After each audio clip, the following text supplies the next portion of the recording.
This is such a bizarre story. It's not even a memory I forgot, I just turned it into a casual, funny story to make it feel less scary. But now, looking back 11 years later, I realize how terrifying it actually was and how lucky I am. For context, I was a fresh 21-year-old who'd recently rediscovered a love for dancing and going to concerts and festivals.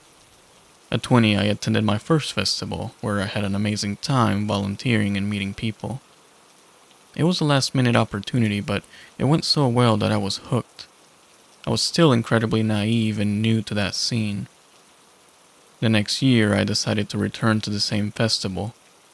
By then, I'd cut off the friends I'd gone with before, but I had a few friends of friends who were going. So I decided to go solo and camp with them, which seemed fine at the time.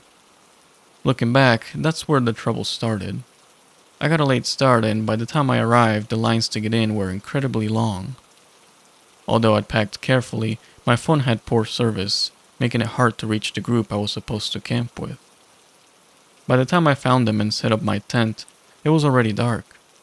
This festival had moved to a new, larger location that year, and I had a terrible sense of direction. In future years, I'd learned to bring battery-powered or solar lights to decorate my tent, but at that point, I was totally unprepared and unfamiliar with my surroundings. The closest people I knew there were my ex-roommate Tom and his girlfriend Gina. Tom had brought me a gift, a special type of acid, as a way of making up for some past issues between us. So we all went to the first show together, but the effects hit me way too fast. I'd taken more than I should have, and before I knew it, I was tripping hard. Just when I realized I was in over my head, Tom and Gina wandered off, leaving me completely alone. I tried to find my way back to my tent, thinking I'd lie down until the high wore off, but I couldn't remember where it was. The darkness and cold only made things worse, and I started to panic. Wandering aimlessly in a crop top and jean shorts, I finally came across the disco area, which had a big, glittering disco ball. There I saw a woman dressed almost like a pioneer. Her outfit looked completely out of place. I was so out of it that, to this day, I'm not sure if she was real. We ended up walking together, or at least I thought we did, trying to find my campsite. Eventually, we reached the RV and car camping area where a man, maybe in his early 30s, offered us glow sticks. She took one and skipped away as soon as he put it on her wrist. I called out for her to wait, but she didn't stop. The man looked at me and asked, "Are you okay? Do you think you can find your friend?" I replied, "Oh, I don't really know her. I can't find my campsite and she was helping, but I'll be fine." He then said, "You remind me of my little sister. I wouldn't want her out here alone like this. Look, my friend and I are going to watch some shows, and I wouldn't feel right leaving you out here. You could stay in his RV for a few hours to sleep it off." I was too high, too young, and too naive to see where this might go. So I followed him, thinking he was just being nice. At first, it seemed fine. The RV was a toy hauler, so the back was open like a U-Haul, and he even put on music I'd loved as a teenager to help me relax. He tucked me in and left, and I didn't see his friend at that point. Hours passed with me tripping to this music, and I actually started to feel okay. But then they returned. The guy who told me I reminded him of his sister climbed on top of me, kissing my neck and touching me. I felt another pair of hands. It was his friend. Even in my hazy state, I managed to tell them to stop, that I wasn't comfortable. The man who brought me there was the scariest. His expression changed, and I realized I was in serious trouble. I knew, no matter how high I was, that I had to get away. All I remember was him saying, "We helped you. Now you owe us." I slammed my knee into his groin, then scrambled out of the RV and ran, not even thinking about where I was going. I dove into a nearby bush, scratching myself on thorns, but I kept going. Luckily, his friends seemed hesitant and didn't try to stop me. I eventually found a couple of kind strangers who calmed me down, gave me a safer place to stay, and let me catch my breath. I didn't sleep that night and couldn't find my camp, but I felt safer with them. The next morning, I realized my tent was only about 10 yards from where I'd been hiding. Looking back, I think the only reason I got away was because they were on something too. I'd never met the friend, but the guy who brought me there seemed crazed and unhinged. I know I made mistakes that night, but I was barely 21 with so little life experience.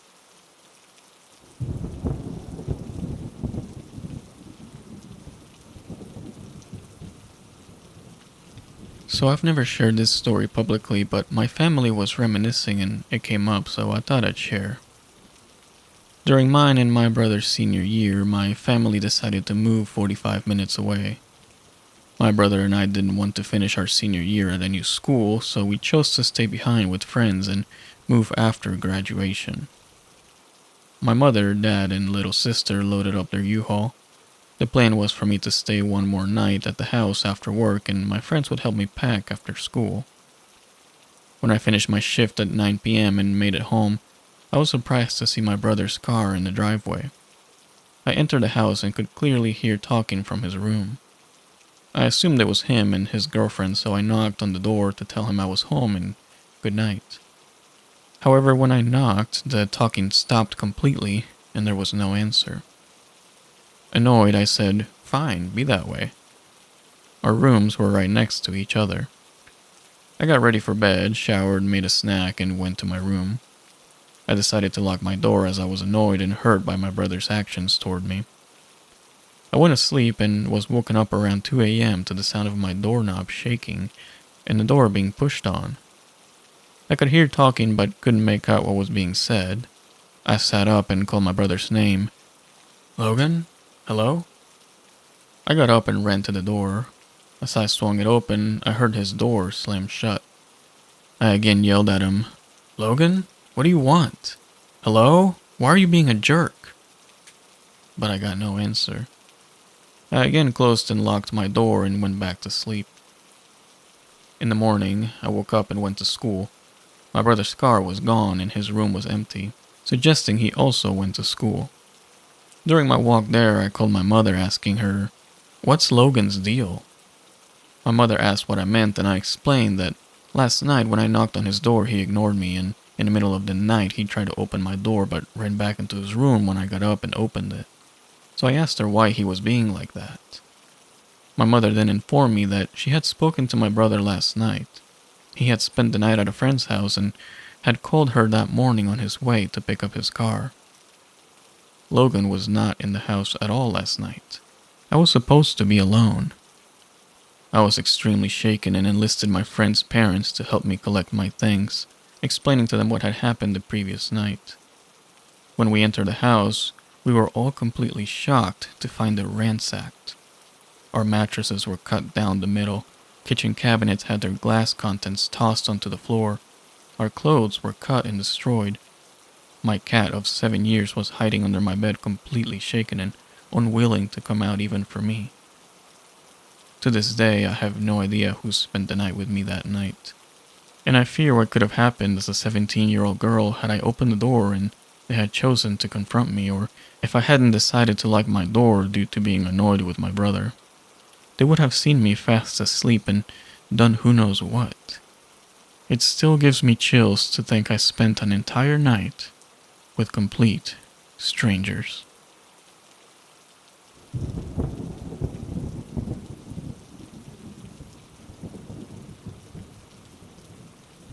This all started when I was at my childhood friend's apartment for what was supposed to be a simple movie night.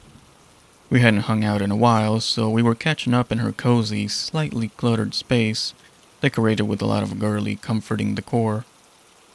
We got comfortable in our sweatpants, ready for a night of princess movies. We decided to order pizza, and she mentioned that Sherwood, someone I hadn't met, would bring it over. At first, I thought she'd invited another friend to join us, and I felt a bit disappointed. But it turned out Sherwood was just our delivery guy for the night. When Sherwood arrived, there was an awkwardness about him. He was fumbling with the pizza boxes, not making much eye contact. My friend introduced us, and it became clear that Sherwood did more for her than just bring pizza. She was overly thankful and From her reaction, it was obvious he often ran errands for her. After he handed us the pizza, there was a brief, forced small talk. Sherwood wasn't much of a conversationalist, and it was clear he felt out of place. Then, out of nowhere, he asked for my number. I felt a bit cornered since my friend was sitting right there, so I gave it to him, trying to be polite. After a few more minutes of awkward chatter, my friend thanked him again and hinted that it was time for him to go. We both gave him a quick hug goodbye, and she told him to drive safe as he left. When I asked my friend what that was all about, she explained that Sherwood was essentially her unpaid personal assistant. He'd do her grocery shopping, run errands, and handle other things for her. She thought he was just a lonely guy desperate for interaction. Looking back, we were both young and maybe a bit naive, but something about him felt off. After that night, Sherwood started a group chat with my friend and me, sending memes or light messages each week. It seemed like he was trying to stay on our radar without being pushy, as though he knew he'd been brushed aside in the past and was cautiously avoiding any reason for me to block him. He even offered to help with errands a few times, though I politely declined each time. Eventually, however, I did make the mistake of accepting his help. I'd found a deal on a washing machine on Craigslist, but I had no way to pick it up or install it. When I mentioned it in our group chat, Sherwood immediately volunteered to help. He handled everything, the pickup, installation, everything.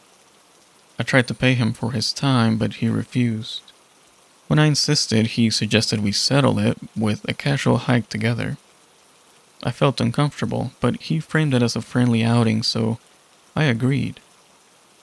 I told myself it was a fair trade for his help with the washer, but I still felt uneasy about the idea of spending time with him in an isolated setting. On the day of the hike, Sherwood chose a nearby trail I'd been to before. It was beautiful, and he kept the conversation light, mostly talking about work, hobbies, and random other things. Everything seemed normal until he suggested we veer off the main path to see something special he wanted to show me.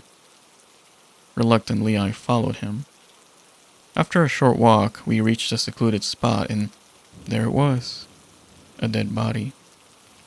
I froze in shock as Sherwood stood there, disturbingly calm and casual.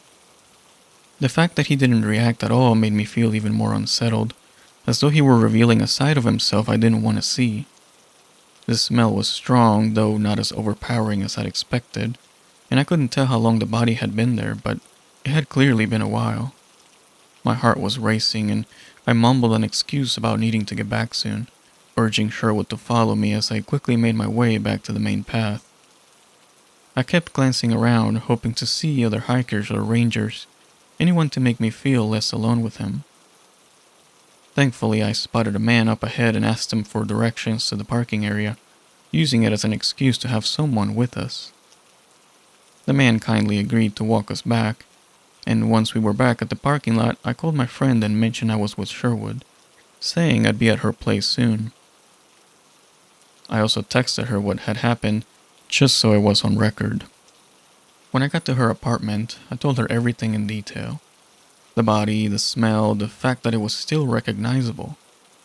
Her reaction was horrified, not just by the discovery, but by how casually Sherwood had treated the whole thing. She admitted she'd always sensed something was a bit off about him, but never imagined anything like this. We both agreed we needed to distance ourselves from Sherwood. My friend realized she had grown too dependent on him, so we came up with a plan to phase him out gradually. We would limit interactions to times when others were around, reduce our responses to his messages, and avoid asking him for help. Sherwood continued messaging, offering to run errands and asking if we needed anything, but my friend would politely reply that she was working on being more independent. Eventually, she introduced him to her new boyfriend, and after that, Sherwood stopped contacting her altogether. I reported the incident to the police that same night. About a month later, we saw a news report confirming a body had been found in the area where Sherwood had taken me. They'd made an arrest, though it wasn't Sherwood. It was another man he followed on Instagram. I have no idea if Sherwood was connected to the murder, but I'm relieved he's no longer in our lives. Looking back, there's one clear lesson here. Always trust your instincts.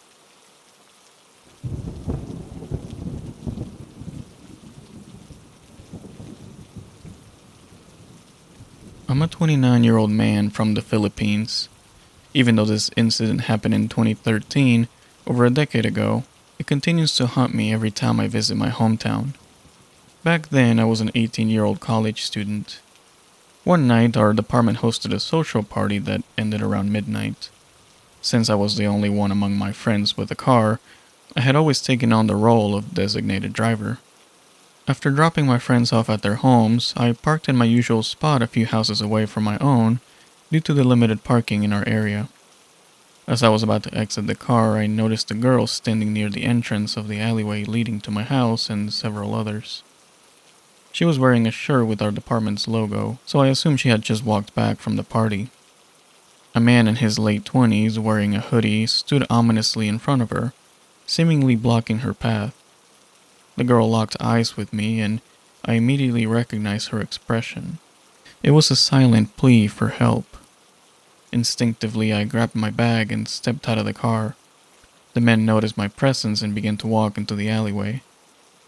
When I reached the girl, he had disappeared from sight. I felt as though the threatening situation had passed and I was tempted to leave, but then I saw the strange man again. He was leaning against the wall of a nearby house, staring at me intently. A chill ran down my spine, and at that moment the girl came out from behind me. Her voice trembled with fear as she approached me, visibly shaken. "Can you walk me to my apartment at the end of the alleyway?" she asked, explaining that the man had been silently blocking her way. I glanced back at the man. He appeared intoxicated, perhaps under the influence. We started walking, our breaths shallow as we passed by him. After putting some distance between us, I glanced back. To my horror, he was following us. We had already passed my house, but I couldn't leave the girl alone. As fear coursed through me, she suddenly broke into a sprint, and I had no choice but to keep up. We reached the gate to her apartment, and she hastily swung it open, slamming it shut behind us. We then dashed into the building, where a second gate stood, this one smaller, likely to keep pets from escaping. She opened it, and we slipped through just as we heard the man approaching the first gate. We bolted up the stairs to the third floor. Breathless, the girl knocked urgently but softly at her apartment door. After what felt like an eternity, it swung open, revealing her friends, a guy and a girl around her age. They looked bewildered but quickly locked the door behind us and led us into the bedroom. They turned off the lights and we sat there silently with our hearts pounding. The girl broke down in tears, recounting the terrifying events to her friends. She revealed that the man had been following her for 10 to 15 minutes and expressed relief at having seen me. Unsure of what to do next, I called my aunt, who was staying at our house that night. Thankfully, she answered quickly. I urged her to call the police, and at this time we could hear the man pacing around the apartment, seemingly looking for us. He was mumbling something we couldn't quite make out from the other side of the door. A few minutes later, my phone rang with an unknown number. It was my uncle, a policeman, reassuring me that help was on the way. What felt like hours dragged on, and eventually, the police arrived. My uncle instructed me over the phone to come downstairs and recount the ordeal to the officers. They informed us that they had seen the man wandering around the gate and eventually heading to the far end of the alleyway. Once the police finished their inquiries, they allowed me to go home. I recounted the entire story to my aunt, who urged me to get some rest. Despite my exhaustion, I couldn't sleep as my mind raced with thoughts of this strange man. What if he had caught up with us, armed with a knife or some other weapon? I fought to dismiss the terrifying images racing through my mind, but I couldn't shake the feeling that he might be watching me in the dark, with a knife glinting menacingly in his hand.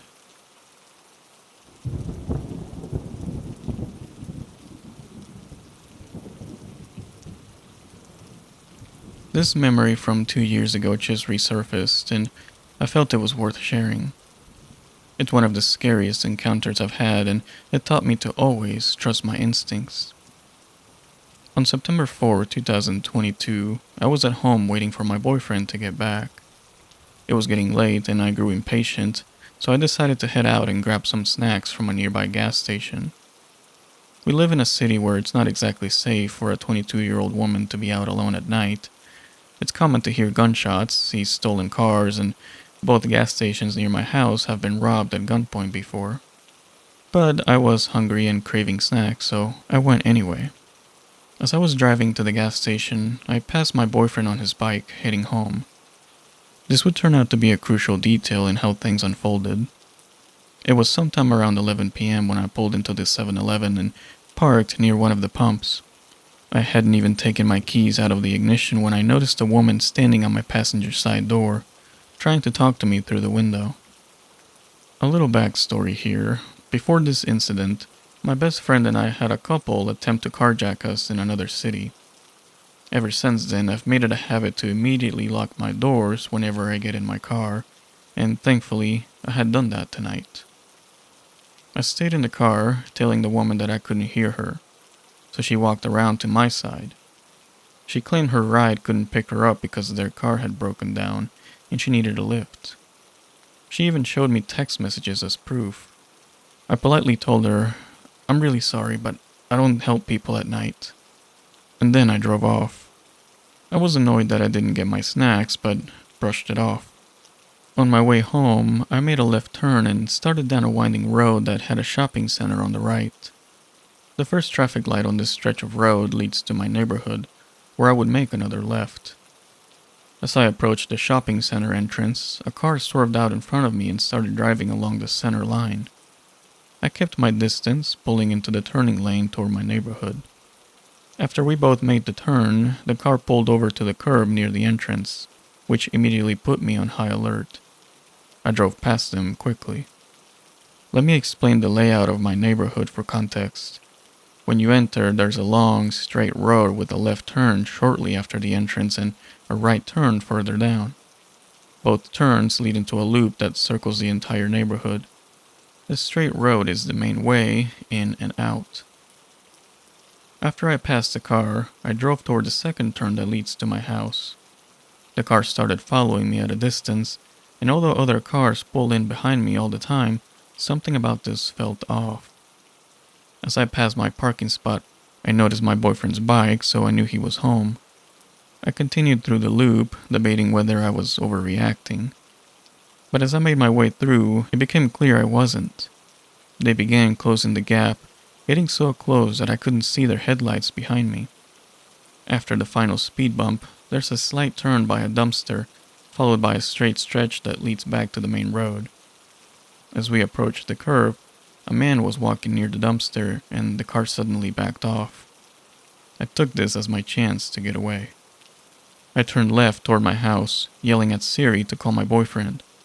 As soon as he answered, I shouted, "Come outside with something to defend us." I floored down the main road, blaring my horn the entire way. The car sped up behind me and I prayed my boyfriend would be outside in time. I pulled into my spot, still honking, and the car screeched to a stop behind me at an angle, blocking me in. Two men jumped out and started walking toward my car, while I sat there, paralyzed with fear. But then they saw my boyfriend waiting for them. He told them they needed to get back in their car and leave immediately. They tried to argue, claiming that I had followed them, along with some other nonsense I couldn't comprehend through my panic. My boyfriend stood his ground, making it clear he would do whatever it took to protect me.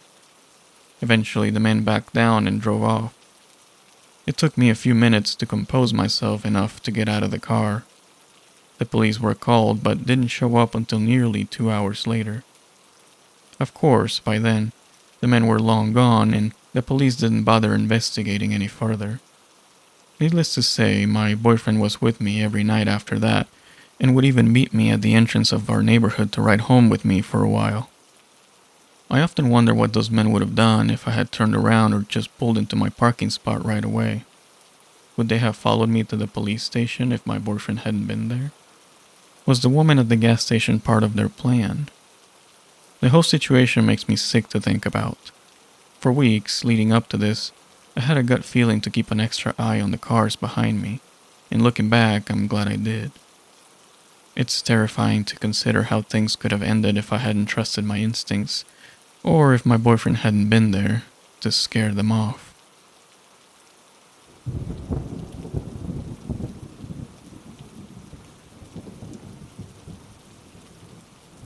Back in 2018, I traveled alone to Seoul for a week.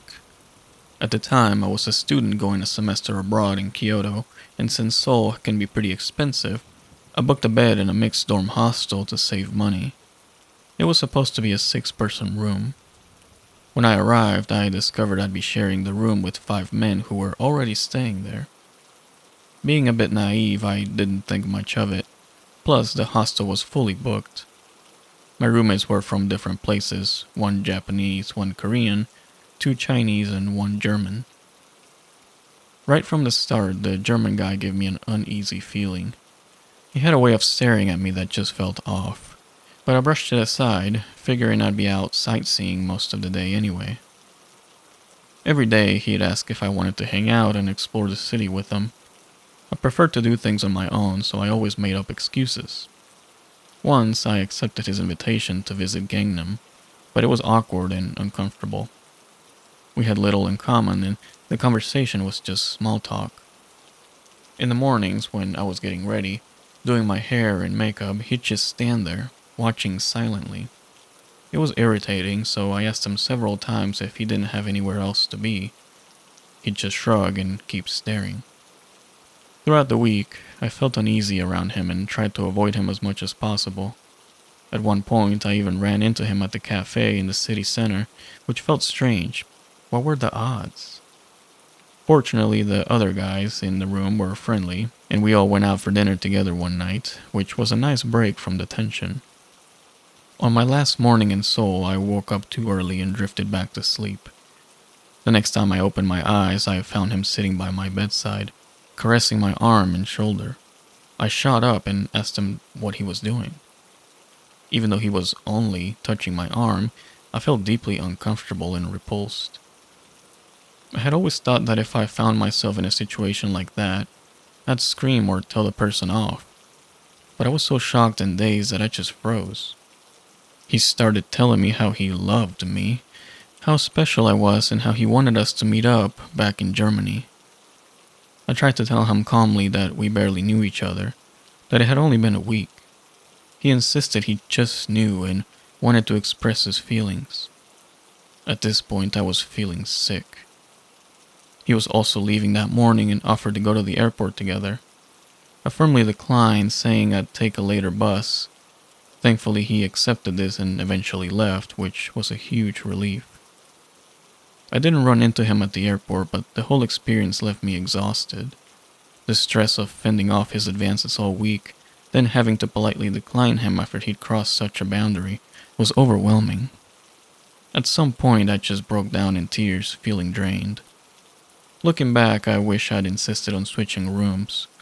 Up until that last morning, nothing had actually happened, so I kept telling myself that maybe he was just socially awkward. But after that incident, I stopped second-guessing my instincts.